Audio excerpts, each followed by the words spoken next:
Hello student, apex classes गुलशन mathematics channel में आपका स्वागत है। आज हम एक चैप्टर लेकर के आए हैं inverse trigonometric function. Inverse trigonometric function यानी प्रतिलोम त्रिकोणमितीय फलन फॉर क्लास 12th के लिए। तो यहाँ पे ध्यान रखिएगा कि ये इन्वर्स ट्रिग्नोमेट्रिक फंक्शन यानी प्रतिलोम त्रिकोणमितीय फलन, इसका पूरा बेसिक हम आपको समझाएंगे इस वीडियो में। पूर्ण रूप से देखिएगा इसको ध्यान लगा करके, और हो सके तो नोट करते जाइएगा। यहाँ पे देखिए लिखा हुआ है एक point inverse of a function, एक फलन का प्रतिलोम। आखिर कैसे आप ज्ञात कर सकते हैं किसी फलन का प्रतिलोम? तो देखिए यहाँ पे फंक्शन ए से बी में, यानी ए से बी में एक फलन है यफ। यफ मीन्स फंक्शन मान लीजिए इसको, यानी यफ फॉर फंक्शन होता है तो फंक्शन सच दैट ए से बी में, यानी ए से बी में एक फलन है। तो वो कैसा फलन होना चाहिए? तो बाइजेक्टिव फंक्शन होना चाहिए, यानी 1 एंड ऑन टू फंक्शन होना चाहिए। 1 एंड ऑन टू फंक्शन होना चाहिए। तो ये चीज़ ध्यान दीजिएगा कि ये फंक्शन जो है ए से बी में एक फलन है। तो यहाँ पे प्रतिलोम कब होगा? जब आपका ये फलन बाइजेक्टिव फंक्शन होता है या 1 एंड ऑन टू फंक्शन हो जाता है, तभी आप इसका इन्वर्स निकाल सकते हैं और तभी ये इन्वर्स एग्जिट करेगा। ध्यान रखिएगा, यानी इन्वर्स के अस्तित्व होगा।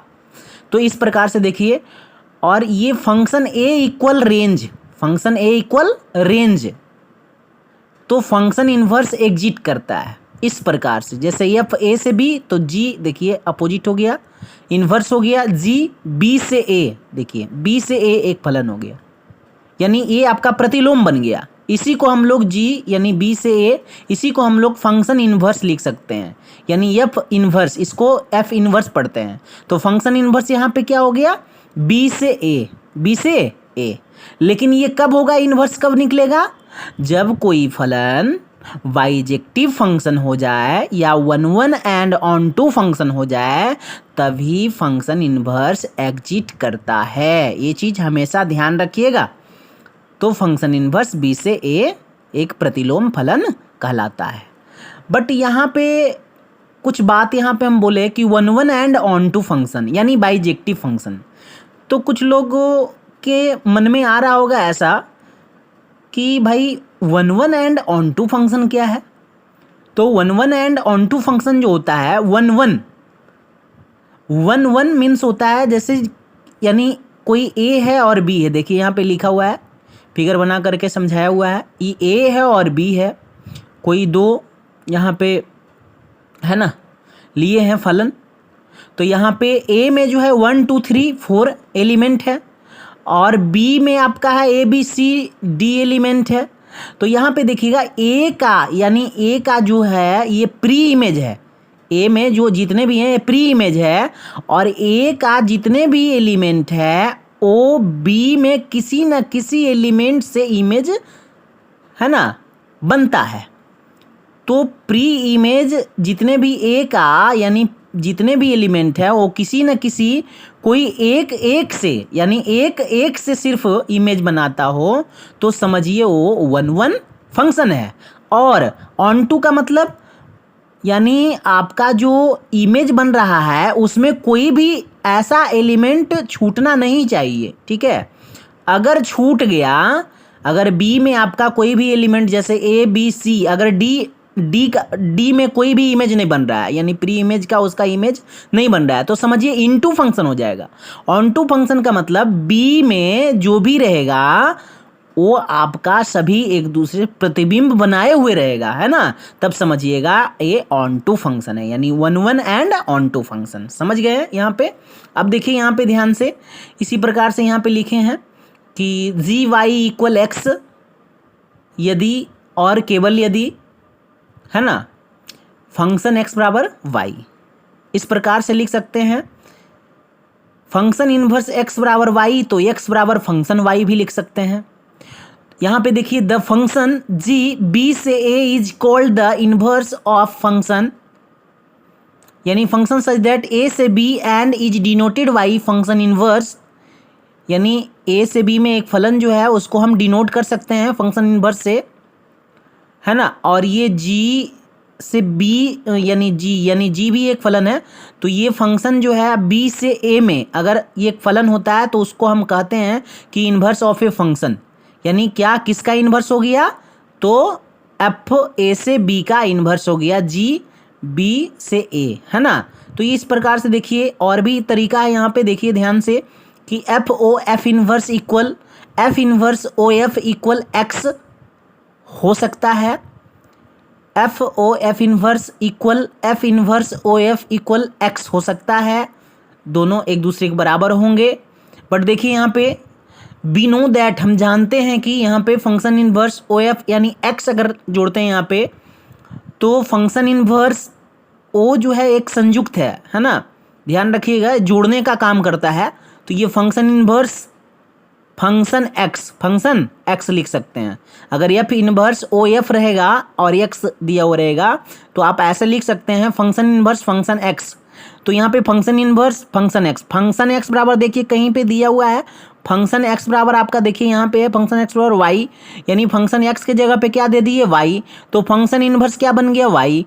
तो फंक्शन इनवर्स वाई बराबर भी देखिए कहीं है फंक्शन इनवर्स वाई बराबर, तो फंक्शन इनवर्स वाई बराबर आपका इस प्रकार से देखिए फंक्शन इनवर्स एक्स बराबर वाई, है ना। तो फंक्शन इनवर्स वाई बराबर भी क्या होगा एक्स, यानी फंक्शन इनवर्स वाई बराबर भी क्या हो जाएगा एक्स। इस प्रकार से यहाँ पे देखिए यहाँ पे जो देख रहे हैं आप, है ना, यहाँ पे फंक्शन इनवर्स वाई बराबर भी क्या हो जाएगा एक्स। इस प्रकार से opposite all for X belong to A के लिए, है ना, ध्यान रखिएगा। And F O F inverse Y, तो यहाँ पे भी देखिए आपका इक्वल फंक्शन इनवर्स वाई, बोल रहे हैं ना कि ये ओ जो है ना एक जोड़ने का काम करता है ना। तो एफ फंक्शन इनवर्स वाई, तो फंक्शन इनवर्स वाई बराबर क्या है फंक्शन इनवर्स वाई बराबर एक्स, तो यहाँ पे दे दिए एक्स, तो फंक्शन एक्स बराबर कितना, तो फंक्शन एक्स बराबर आपका वाई है, देख लीजिए यहाँ पे। तो इस प्रकार से all for a y belong to V, है ना, इस प्रकार से आपका ये प्रूव हो गया एक्स और वाई एक दूसरे का, है ना, प्रतिलोम। अब देखिएगा ध्यान से यहाँ पे थोड़ा सा लिखा हुआ है हिंदी में, यदि फंक्शन सच दैट एक्स से वाई इस प्रकार है कि फंक्शन एक्स पर वाई एक एकाकी तथा आच्छादक फलन हो तो हम एक अद्वितीय फलन जी वाई से एक्स इस प्रकार परिभाषित कर सकते हैं कि जी वाई बराबर एक्स, जहाँ एक्स, है ना, बिलोंग टू एक्स तथा y equal function x, y belong to Y है। यहाँ जी का प्रांत एफ का परिसर के बराबर होगा और जी का परिसर एफ के प्रांत के बराबर होगा, ठीक है। तो फलन जी को एफ का प्रतिलोम फलन कहते हैं, मतलब एक दूसरे का प्रांत और परिसर जो है ना फंक्शन का एक दूसरे फंक्शन का बराबर होगा, तो हम इस फलन जी को एफ का प्रतिलोम फलन कहते हैं। इसे फंक्शन इनवर्स द्वारा निरूपित करते हैं।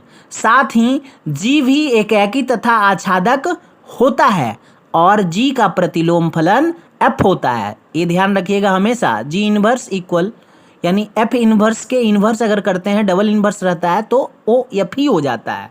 उसके बाद देखिएगा कुछ बेसिक कॉन्सेप्ट है ट्रिग्नोमेट्रिक फंक्शन का। इस फंक्शन है, देखिए ये फंक्शन है, डोमेन है और रेंज है, इस प्रकार हम ये किए हैं। तो यहाँ पे साइन ये पूर्ण, है ना, ट्रिग्नोमेट्रिक फंक्शन का यानी टोटल आपका मूल निष्पत्ति जो होते हैं, ऐसे तो आपका ये टोटल ये ऐसे तो मूल्य आपका 3 ही होते हैं, लेकिन उसका है ना विपरीत जो है सब मिला करके आपका 6 होते हैं। तो देखिए यहाँ पे साइन है, पूरा नाम यानी पूर्ण रूप से लिखा गया है, इस शॉर्ट नेम लिखा गया है, पूर्ण है। तो पूर्ण रूप से साइन इस प्रकार से लिखाता है, साइन का हिंदी जिया होता है और इसका शॉर्ट साइन और कोसाइन, कोसाइन मीन्स कोजिया, इसका शॉर्ट नेम आपका कॉस। यहाँ पे टेंजेंट, टेंजेंट पूर्ण रूप से लिखा हुआ है स्पर्शज्या यानी टेन बोलते हैं। उसके बाद कॉटेंजेंट यानी आपका उधर्व स्पर्शज्या यानी कॉट बोलते हैं इसको, यानी टेन के अपोजिट होता है ना। अब देखिए यहाँ पे सेकेंड, सेकेंड यानी सेक शॉर्ट है, यानी सेकेंड का उधर्व कोजिया यानी कॉस के अपोजिट होता है। तो यहाँ पे फिर देखिए कॉसेकेंट यानी कॉसेक यानी उधर्व जिया, ये साइन के अपोजिट होता है। इस प्रकार से इसका प्रत्येक का डोमेन और रेंज इस प्रकार से बताया गया है। देखिएगा ये बहुत बेसिक है। देखिए आर ये आपका है, डोमेन जितना भी है सब आपका, देखिए ये है आपका आर, इसका साइन का जो है आर है, यानी आर से आपका रेंज क्या है -1 से 1 तक। उसके बाद कोसाइन का देखिए यानी कॉस का आर यानी आपका रेंज क्या है -1 से 1 तक। इस प्रकार से आप यहाँ पे टेन में देखिए R minus X such that x equal to n + 1 into π/2 n belong to Z, है ना। ये आर में इतने जितने भी आपका दिया हुआ है, ये n के जगह पे कोई भी जेड यानी कोई भी पूर्णांक संख्या रख करके आर माइनस आप कर सकते हैं, ठीक है। ये R minus X such that x equal to n + 1 into π/2 n belong to Z, इसको पढ़ते हैं। ये डोमेन है आपका किसका, टेन का, और आपका रेंज हो गया सिर्फ ओनली आर। उसके बाद देखिए कॉट, कॉट यानी R minus x such that x equal n n belong to Z से आर आपका रेंज है। आर जो दिख रहा है ना वो आर एक वास्तविक संख्या के रूप में चल रहा है। R minus x such that X 2n + 1 into π/2 n belong to Z से आपका आर -1 और 1 के बीच में ये वास्तविक संख्या में नहीं रहेगा, ये चीज़ ध्यान रखिएगा। उसके बाद आपका है कॉसेक यानी R minus x h that x n pi n belong to Z, ये आपका डोमेन है इसका कॉसेक का, और r -1 से 1 के बीच में ये आपका वास्तविक संख्या में नहीं रहेगा। ये आपका रेंज है और ये आपका डोमेन है साइन का, कॉस का, टेन का, कॉट का और सेक कॉसेक का। इस प्रकार से आपका है। उसके बाद आगे हम चलते हैं।